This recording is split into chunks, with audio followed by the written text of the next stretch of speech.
Am I wrong for trying to take notice?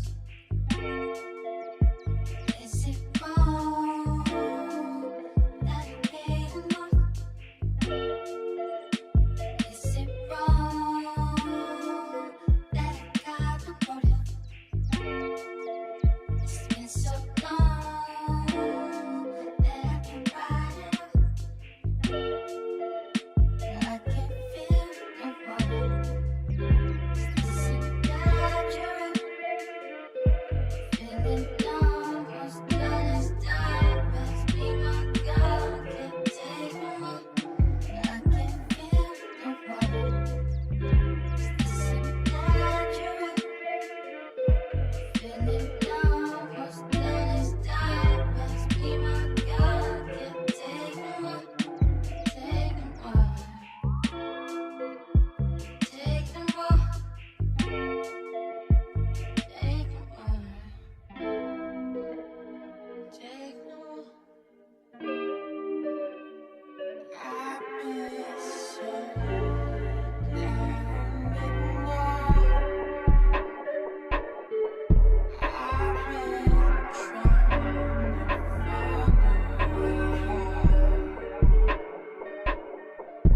I've been so down and out.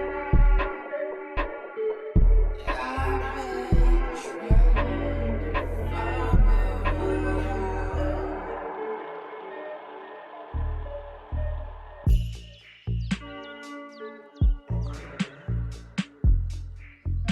been trying to find my way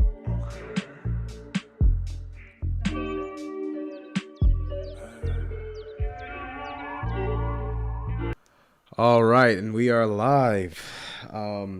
Thank you guys for joining us this, let's get this thing set up. All right, this afternoon, evening, we have a very special guest, Dr. Nwoko. I'm going to let her tell us a little bit about herself, her name, where she's from, the school she graduated from, and then what current population she's working with as she practices as a physical therapist. And then we'll get into a little bit of her story. All right, so without further ado, Dr. Nwoko. Awesome. Well, thank you so much for having me. But my name is Dr. Janel Nwoko. I am a physical therapist. I currently work in an outpatient neurologic setting. So that's kind of my jam, my specialty right now. And I went to Texas Tech University Health Sciences Center in Lubbock, Texas. So West Texas, for those of you that are familiar.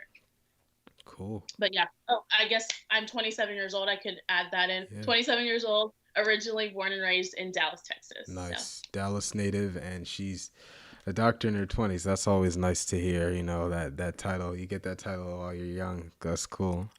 So, you said, can you say the undergrad you went, or rather the DPT school you went to, Texas? Yeah, so Texas Tech Health Sciences Center in Lubbock. So Texas Tech, you're probably familiar with the Red Raiders, the undergrad campus, but we're just on the Health Science Center end of it. So. Okay, and with your cohort, I'm just curious, about how many kids did you have, or students rather, did you have in that cohort? Yeah, so we ended up with around like 64, 65. Oh. So the thing about our program is that we were actually spread across 3 different campuses. So majority of us were in the Lubbock campus where I was, but then we also had an Amarillo campus, which is also West Texas, and then an Odessa campus, which is also West Texas. But it was a nice structure because it allowed for the program to accept more applicants and more students each year. So that was really cool. But we did have some classes via satellite, which is something that's not always done in most DPT programs. But I thought it was a cool little strength of our program, just being able to have a class like streamed live from Lubbock, but then the Amarillo and Odessa students could view it live, and they were being recorded. So if they had questions, they could raise their hand and the professor would be able to hear them, answer their questions. And so they were still getting that live experience. Okay. So across the 3 campuses, it was 65. It wasn't actually 65 for your class, or in your building rather. Correct. Yeah, Okay. not 65 totally in our building, but yes, in our cohort because we are all still one cohort. Okay. So And how far were the campuses from each other? Were you interacting with these other students in your cohort? So yeah, so that's a good question. Our first summer, everyone's on the Lubbock campus, so that's kind of where you mix Oh, and mingle with your classmates. Yeah, for that first anatomy summer, functional anatomy, we took a professional development course. But then after that first summer, everyone splits into their respective campuses. Each campus is 2 hours away from Lubbock, so Lubbock's kind of that central point. But I would say that I mean, we interacted like definitely for major events or like social things, and people would come down to Lubbock to just interact with each other. But for the most part, we were on our respective campuses. okay. So. Got you. And now we're going to transition a little bit back to your undergrad journey to go to DP school.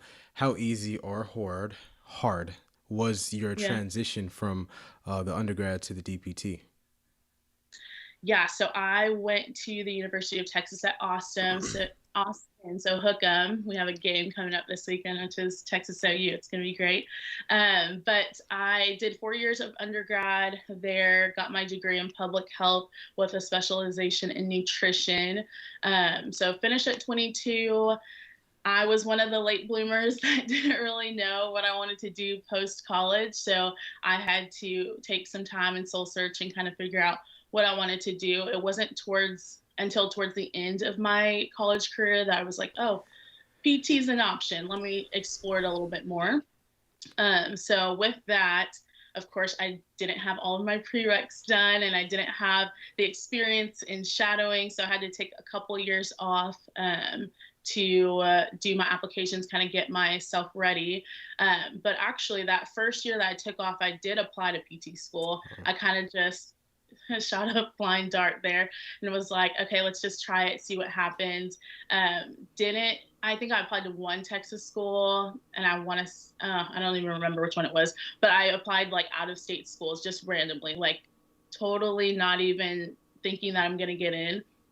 Ended up getting into a school up northeast, and it was a private school. So I had to come to terms with if I wanted to take on that responsibility and that burden of, okay, it's a private school.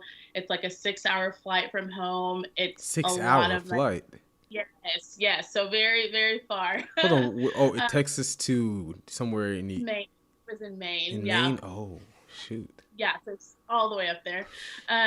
But so just kind of considering that, and then also considering, what it would look like for me financially if I were to go to a private DPT program. And with all of that, I kind of just, stuck with my family and stuck with my mentors around me and with the Lord, and was like, it's probably just not my year. But all of us that know, if you've applied to PT school, not accepting an offer is a very scary place to be. It is. Definitely looking back, I don't know how I had the will to do that, but I did. And I ended up just taking that extra year, beefing up my resume more, doing more shadowing and working at a PT clinic and getting recommendation letters, which was crucial for me. And it ended up working out, applied to tech, got in, no wait list or anything. It really worked out. So I was one of the lucky ones that kind of let that first offer pass up, but it ended up being really great for me in the end because tech was significantly cheaper than the private school. So Okay. ended up working. Gotcha. And tell me how or what was the process like once you denied that application? How confident were you that you were going to get in? And what was that process like while you were waiting, a whole nother year? Yeah, not confident at all. Not confident. Just honestly, I had to lean on my faith and I had to lean on the people around me because it's one of those things where I don't know what the next year could look like, and the next year determines the next 3, 4, 5 years of my life. So I really just had to come to terms with the fact of, okay, whether I get accepted or whether I don't, I had to get really down to, does this define me?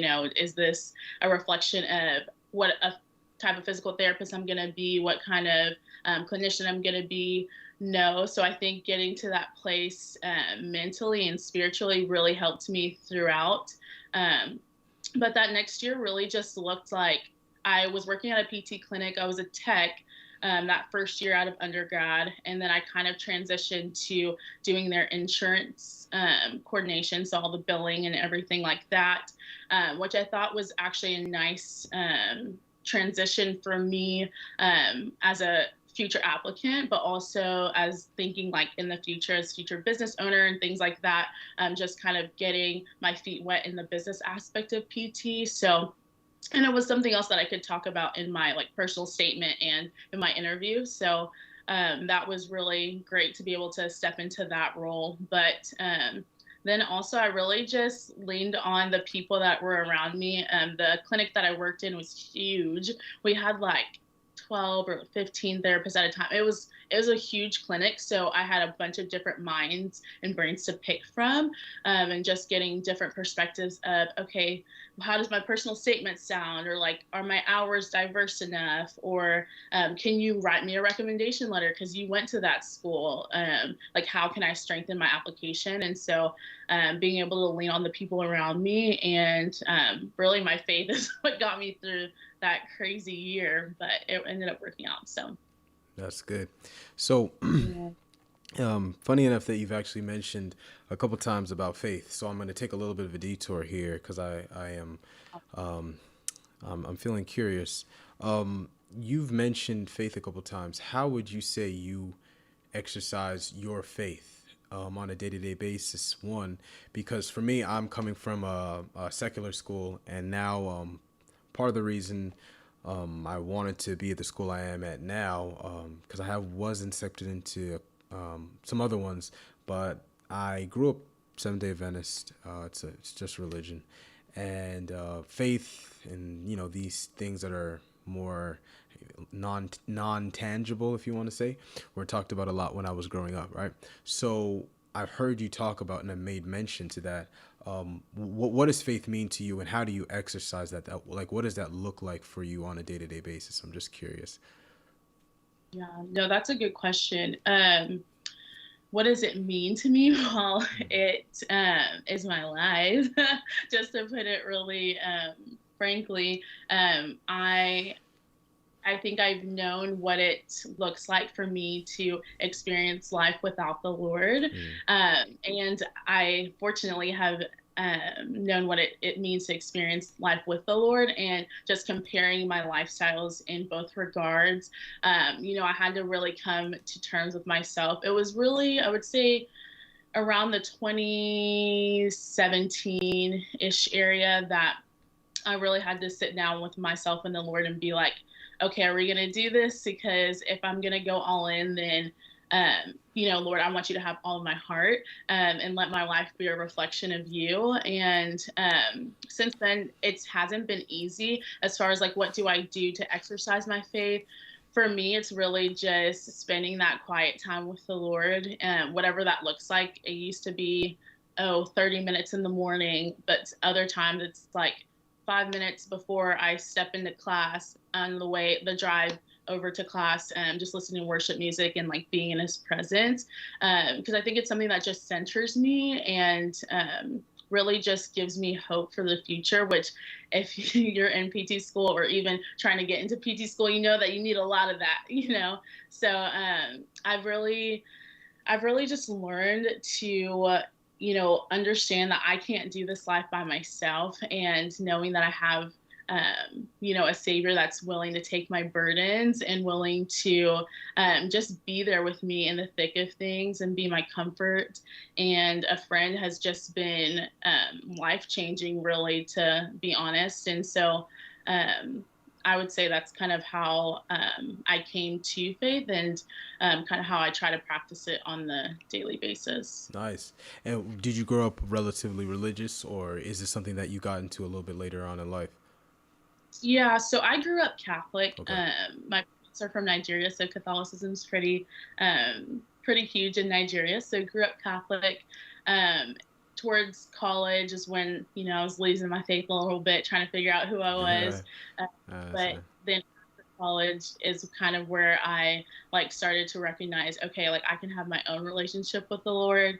And so right now I, would consider myself non-denominational, just a believer. Mm-hmm. But yeah, definitely grew up with faith, and those roots have absolutely carried through over the years. It's just, getting reconnected to that after going through some things, you know. Right, right. And that's interesting that you said that, because one thing I've realized about this journey with PT school and life in general, but particularly PT school, because once I graduated college, I was in Alabama, where I'm from, for 2 years, and then I went to Hampton, and then St. Augustine, and now Andrews. But living in the DMV, then Florida, and now Michigan, one thing I realized about this PT school journey, and this journey in general, is that the level of stress, and then also, like me personally, when I was in Hampton, and even now, living by myself. So there's also a level of isolation that you have, so there's all these like little things. It is an experience. You add the stress, the isolation, and then some of the personal conflicts you might have with your, family, personal relationships. You add those together, and it's like an elixir for, it's just self-revelation. What would you say? Because I learned so much stuff about myself, because normal day-to-day life, I'm not experiencing all these different factors all at the same time, right? But PT Yeah. school, it's just a perfect mix of all of that together. So what would you say was one of the things that you found out about yourself once you were going through this experience? That I can't control Uh, everything. And for me, I'm a very type A. Like I want to understand like why things are happening, like A plus B equals C type of thing. And just understanding like there are gonna be things in PT school and in life that are outside of your control. But your situation doesn't have to determine your response or your reaction to the situation. I've learned that I have so much more power over my emotions, and I don't have to like, say for instance, say like there's this random thing that happened to us in school where our practical got changed to like a day that we had a test, and it was just craziness that kind of happened last minute, and there was nothing that anybody could do about it. um, but in that moment of pressure and in that moment of stress, like I could have chosen to act out and just been like super mad all day and super stressed out. But having that faith and just understanding like, okay, I can't control the situation, but I know that like the Lord has got me this far, he's going to carry me through. Being able to lean on that in those times helps so much. And I just realized how much more powerful my response can be when it's not of impulse, when it's not of frustration or like just a crazy reaction to something that's outside of your control. So that's probably what I would say is the two main things that I learned about myself in PT school. yeah. Yeah, I would definitely agree. There is a level of power, if you want to say, that you get when you really just kind of let go and realize that you literally do not change anything by stressing, At by all. getting mad, by pulling your hair Mhm. out. You actually just, if anything, you change your health to more negative. You change your Right. energy to more negative. You just change your whole presence to more negative. But outside of that, you're really not doing Mhm. anything positive. And that's really actually something I really had to click for me this past week. There was some personal stuff that happened, and then my car stopped working. So I live a mile and 1.25 miles away from campus, but I have people that are in my class that can take me. If not, like this morning, I just walked. Now, is it the most Yeah. convenient? Nah, but like getting mad about it, like you said, it's like, you know like, is that going to add anything, any benefit? If it made things better, sure.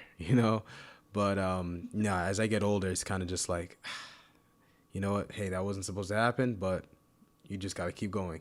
So yeah, I'm glad that you said that, because that is a level, especially with the things that are going on in this current climate. It's one of those mindsets that needs to be kind of reminded to people, because I feel like I am always level setting myself these days, with everything that's happening. So good, Yeah. good. So shifting back a little bit to physical therapy, when you were taking your NPT, I know that's just, that's the monster test that everybody takes, just to determine if you're what you did in school these last 2.5, if you're in accelerated program 3 years, if you're in a regular program. What did you do to study for the test one? And then what was your mentality going in? Was this honestly one of those tests that you said, you know what, I'm going to try my best the first time. If I don't make it, there's always a second time? Or did you come into that mentality like, listen, I'm putting everything down on the line. This is a one and done thing. How did you feel about it? Well, I wish I had that first mentality. I think I would have been a little less stressed, especially in the beginning, because I feel like nothing is ever the end all be all, right? But I was not feeling that way for this exam. I was ready to be done with all of the crazy testing. But yep, I just took the July MPTE, studied for about 2 months, a little bit under 2 months. But no, so I kind of went into it with the mentality of this has to get done in July because your girl's not trying to wait until October to take it. So I did not work during the summer. I know some people do that and it works out with their schedule. I just wanted to have a free summer too outside of studying. So just put all of my focus on studying for the exam. I used the Final Frontier Independent Study Bundle, which those of you that are studying for the MPT probably have heard of it. Fantastic. It's a semi-live course given by the Final Frontier team, and it is fantastic. It gave me just a nice outline of how to study, when to review this material over this material, what is most important in this subject matter. So it really structured my studying really well, because prior to buying it, I didn't buy it until 2 weeks into my studying. I was just reading the therapy ed textbook, or review book, which is just a beast. So props to anybody that has just read that thing through and through. I could not do it. I was too tired from reading that. But it kind of just made the studying process a little bit more interactive and engaging, and really just honed in on what I needed to study and what was important for the MPTE.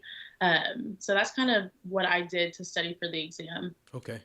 And now I'm going to ask you a question. Being that you had that mindset, right? And I'm going a little bit into, I guess, if you've heard the saying that you shouldn't have a plan B because your plan B distracts from plan A, right? So kind of similar to that mindset, right? Do you think that you coming in with that mindset saying, listen, this is a one and done thing. I'm taking this, I'm knocking it out, and I don't want to really take it twice. Do you think that helped you, one, pass it the first time, and then two, stay as focused as you were while studying for it? Oh, I definitely think it helped me fuel that fire to study longer the days that I didn't want to study longer. I mean, towards the end, oh my gosh, anybody that is studying for this test knows that those last few weeks are so tough because you're just so mentally exhausted, and the thought of studying even 2 hours a day is just so because you've been studying for so long. Okay. But I think kind of having in the back of my mind that yo, Janel, this has to be it. And also at that time, that last month, I had gotten my job offer. So I was kind of well, this job is contingent on me passing. So that kind of helped light a little bit of fire to those last few weeks. But yeah, I would say that kind of going in with that mindset of this is going to get done in July really helped me stay focused. And even the times that I did not want to study, I was like, okay, Janelle, well, you've got to, because there's material to cover and this test is coming up. So you just got to go. Luckily, I had a really close local library that I could go to and access super easily during the week and sometimes on the weekends. So it ended up working out really well, but definitely that mentality of this is it kind of helped Yeah. in that. I mean, and it's kind of crazy because it's a little shift that you make, right? That says, listen, this is one time. That can be the difference between you having to take it once or twice. And it's kind of crazy to think about it because, sometimes when you read these books, like I think I was reading How to Become a Straight A Student by Kyle Newport, like it was one of the books that they recommended before PT school that we read. And it's interesting with some of these books. Okay, yeah, there's like practical strategies. You do this, organize this, pre-read, blah, blah, blah, blah. But in all of these texts, whether it's books or just, different motivational things you'll see online, there's this reoccurrent theme of the mindset and the mentality coming into it, and it's really crazy how much of a difference perspective can make. Like even me when I'm studying now, I'm really thinking about this as if I'm in a clinical setting, when I'm studying, like, especially when I'm studying some of these stuff that I don't feel like as motivated to study for, I try to say, okay, if I know this one thing, how can that help me? Maybe interact with my patient a little bit better, maybe be able to provide them a little bit better treatment, be more knowledgeable if I do need to refer them, who to refer them to, So sometimes having that little mindset I know can really help because without it, it's easy to just kind of keep everything open ended, and then you'll be going in all different directions. So Yeah. that's interesting. So, what would you say during this whole experience, right? And it can be a lesson or a loss. This is our lesson or loss section. It can be lesson or loss, but what would you say your biggest L was during this entire process? Like I said, lesson or a loss. Throughout PT school or studying for the NPT? Throughout PT school in general, yeah. Um, Honestly, I think, and this is going to sound very like strange, like how is this even related? I would say the only thing that I could even amount to maybe a loss, because PT school was really good for me. Good. I like still was able to socialize, do all the things that I pretty much wanted to do for the most part. I would say though the biggest probably loss for me was just not being able to be in the location that I wanted to be in. And so I say that because I'm pretty close to my family. So just it was like a 5.5 hour drive from them. Oh, in Texas still? Oh yeah, Texas is Well, big. yeah, I know Yeah. Texas is big, but I thought I guess I assumed you were kind of close to your family. Oh no, not while I was in PT school. But I would say that like not being close to them, but also not really being able to get planted in a community while I was in school. And when I say community, I mean church community, because when I got back from school, I mean, the door opened for community here in Dallas for me. But I would say in Lubbock, I did have a small group of friends, which is great. But I think just having a more faith-based community probably would have helped me a lot more out in Lubbock. And not to say that there wasn't any, I just didn't find one that I really truly connected with. But it was still a good experience because I was able to, stay connected to my family via like trips occasionally, and then obviously on the phone and stuff. And then I did have that small group in Lubbock that really just kept me grounded. So that was nice too. But right. Yeah. And here's the reality. Some people's journey is just like brutal through PT school. You know what I mean? It's just, they're losing people, losing family members, losing their minds because of all the stress.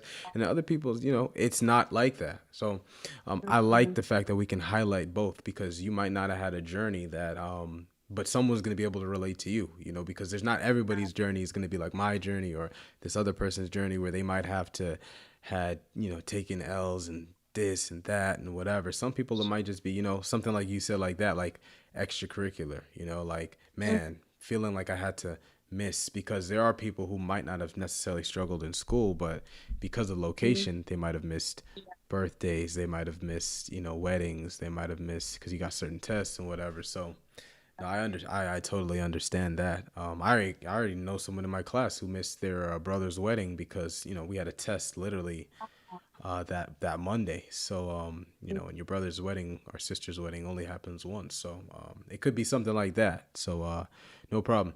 Now I heard you mention a little bit about, and I liked it. You were talking about billing and being able to kind of just observe some of the things that they were doing because of potential future business ownership. Talk a little bit about that. Like, are you interested in clinics, potentially having one, or what did you mean by that when you said that? Yeah. So I mean, I went into PT school knowing that eventually I would want to do my own thing, whatever that looks like and whatever the Lord has for me later. I'm not sure. Um, but I came in thinking like I wanted to do outpatient orthopedics. So I'm like, oh, I'll just open like an ortho clinic in Dallas. It's going to be great. Now that I'm in neuro, I'm like, whoa, what does that look like? Especially because this population, you know, there are a lot more needs and challenges Mm, with like insurance and just like, you know, payment, all that kind of stuff that can mm, kind of get tricky. So what that would look like for me, I do not know as of yet, but I could totally see myself, and one of my goals would be to, you know, have my own practice going, whether that looks like pro bono services or, you know, for profit services, whatever. like a Uh, cash based type thing. yeah, I don't know if I would go the cash Hmm. based route, all in all, just because with neuro, some people can afford it, but a lot Oh can't. yeah, yeah. Uh, but I definitely see like myself probably having a mix of the two, and then kind of just learning and figuring out things along the way. So that's kind of where my mindset has always been is, you know, owning my own practice and, you know, serving the patient population in the city that I'm in for, well, more specifically, the neurologic population, and just giving them great care because I know it gets tricky sometimes with some of the Mm, insurance issues, and you know these patients need a lot more of a long-term plan of care, but you know how much is insurance going to pay? So I don't know, I'm kind of just keeping it open. I do not have like a this is what will happen like direct plan right now, but totally open to doing that in the future. Yeah. great, great. So, this will be my last question for you. Tell us, for someone, because I want to just make this general now, not so PT focused, but from Yeah. your experience, right? And this is all relative. Someone's going through something hard right now. It could be something at a job. It could be a transition, like, you know, a new transition. You just got into a new job and you're working, you're figuring it out. It could be personal, you know, whatever. What advice would you give to that person in order to persevere? I mean, I would say as going through hard times, like that's something, you know, we live in this world that is broken. So we're bound to go through trials and tribulations. But I would say ultimately come back to whatever grounds you, whatever centers you. You know, for me, that's my faith, but for you, it could be something else. But try to find that thing that gives you peace at the end of the day, that you can be like, this is my why. Like, this is the reason why I am going to take that next step forward and keep going. This is, you know, the reason why I can, even though I'm going through this really tough time, I can still smile and have peace. Am I still going to cry at night, you know, when the lights are off? Yes, but I'm still going to get up the next day and keep going. So I would say, you know, connect back to what makes you feel the most centered, what makes you feel the most grounded, and lean into that. And then, of course, get people around you, like surround yourself with people that can encourage you, that are going to push you forward, that are going to lift you up, because there's nothing like, you know, having just people that are for you and that want to see you win. So just surrounding yourself with people like that, I definitely think helps getting through some of those harder times. Right. Good, good. All right, guys. This is Dr. Woko. Yes. Hey. Yes. All right, guys, if anybody wants to get in contact with Dr. Roko, her Instagram and her email is in the link below. Thank you so much for coming on. If you want to say anything in parting, last thoughts, I'll let you get the word, and then we'll let you, get out of here. Yeah, no, just thank you so much for having me. This was awesome. Yeah, he said that my links are down below. If y'all are PT students, pre-PT students, new grads are interested in neuro, hit me up. I would love to help in any way that I can. So yeah, y'all have a good night. Great, great. All right. Thank you, guys. Until the next time, we are signing out.